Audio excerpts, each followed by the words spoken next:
Different Way of Being. It's my third book. I published this in 2004. It begins with me actually acquiring my disability, and then it goes through the rehabilitation process, and then transitioning into my life as an advocate and the whole evolution of my disability. From this particular book covers poems from 1994 all the way 2006 or 2004. Okay. Stop. Cool fall settles in with fresh zephyr. Dawn beats away ancient night, reflecting stained glass morning. Eager for a majestic day, awaiting Brenda to start morning routine, a trio of cats stretched across my dormant legs. It seems just a reverie away, 1994, studying massage at Hartwood Institute of Healing Arts, east of Garberville, nestled in the Emerald Triangle near Eureka, and Trinidad, 200 miles north of San Francisco, on the Mendocino Fault near the Redwood Valleys of Northern California. Clouds, thick with the cool dawn, the sun-cleared skies by 11 a.m. Mornings consisted of hiking to the mountain peak for twilight yoga with Gaina, following by greeting sun with Michael in Tai Chi, and then we'd have polarity class with Bruce, learning the fundamentals of energy. There was a rumor on campus. Some had heard that the Grateful Dead would play an acoustic show at the Warfield as the Warlocks for those propitious to attend. Noon, we snacked a quick organic feast, and then we caught a ride with Gypsy in a purple beat-up old van, easy trekking canyon cliffs, snaking desolate roads to Highway 101, 40 miles from Pacific Coast 1, just south of the Valley of Giants, where the redwoods stand, primordial, lofty, and proud.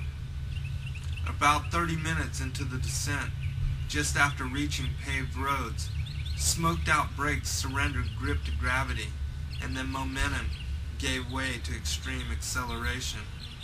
Increasing velocity, rapidly losing control, the road disappearing to surrounding blur. There was no way to halt what was to come. Nowhere to go, nowhere to run. A few minutes turned into long centuries. Terror animating moments.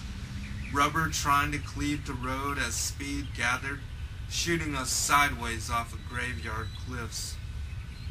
In a death lunge, there was just enough time to realize space before trees snapped and limbs crackled as we caved in meteoric crash. Mountain, unmoving, my body huddled to the ground, squashed in instant jello smash. My head snapped back in whip-like fashion. Carrie screamed, "My arm! My arm! Oh God, my arm! Someone please, help!" Then silence overcame panic moments. I knew something was certainly wrong. I tried to get up, to run, to reach escape before the van exploded. But my body lay there unresponsive, collapsed, heavy in pain. As I tried to get up, my arms sway, as I tried to move uncontrollably like limbs of trees, pushed by the wind's own interest. Losing consciousness, inclination to breathe, body in despair, my vision lost, ears ringing, uncertain void, stealing soul to new flight. Thinking Chinese. Laid up, shattered on a hospital bed, baffled by current circumstance, no retort TV for comfort and friend. Bewilderment. I came to in ICU with my senses reeling, feeling extremes in temperatures, pain, awkward upheaval, 3 times flatline, death prevailing, asphyxiation, pneumonia, clogged breath. Weeks gone, I can't even recall The screws they drilled into my skull to stabilize the halo aligning my neck. Doctors backed by medical school degrees intruded my morning sleep, making routine rounds, condemning me with callous words to never walk again. This is how it's going to be, they said. Paralysis, living with disability, dependent on a monster wheelchair, and need for help getting dressed, bathing, and even using the bathroom. As quick as they came, they left, leaving me racked in pain, wishing for a hole to hide in, where nobody could touch me or see me, where all the noise and drama would just disappear. They think they know disability because of expensive degrees or years of college education. They think they can just come in, advise me on how disability and paralysis is supposed to be, and then get up and walk out. I wanted a hammer to crush their skulls, to shatter their spines. This is paralysis. There is no walking out. The psychiatrist says I'm depressed. Well, damn it, man. I just broke my freaking neck. What do you expect? Get out. Get out and leave me alone. Your books can't explain what I'm going through. Don't feed me your intellectual opinion or your professional revelation. Go charge your $150 an hour to Medicaid, but please, spare me the lame explanations. I'm screaming inside. I'm scared out of my wits. I'm unsure of what next to do. What can I do?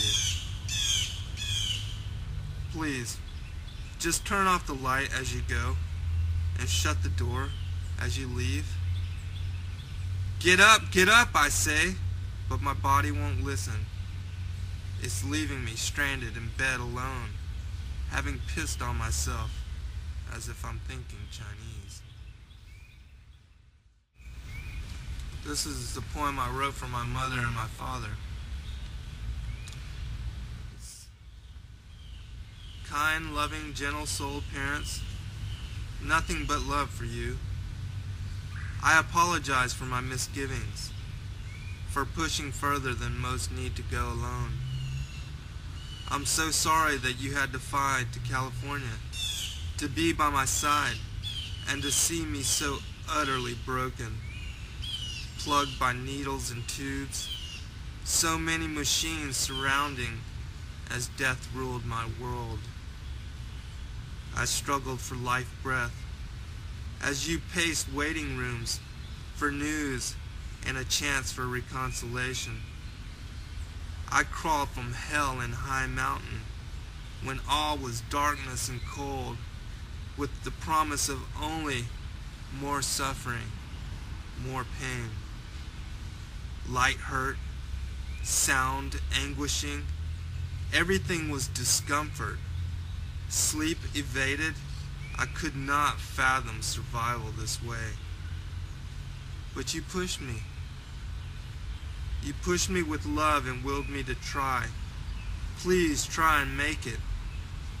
And through confused circumstance, disability intruding routine, I made it. My life balanced precariously on dancing blip of green line, trachea regulated ventilator air.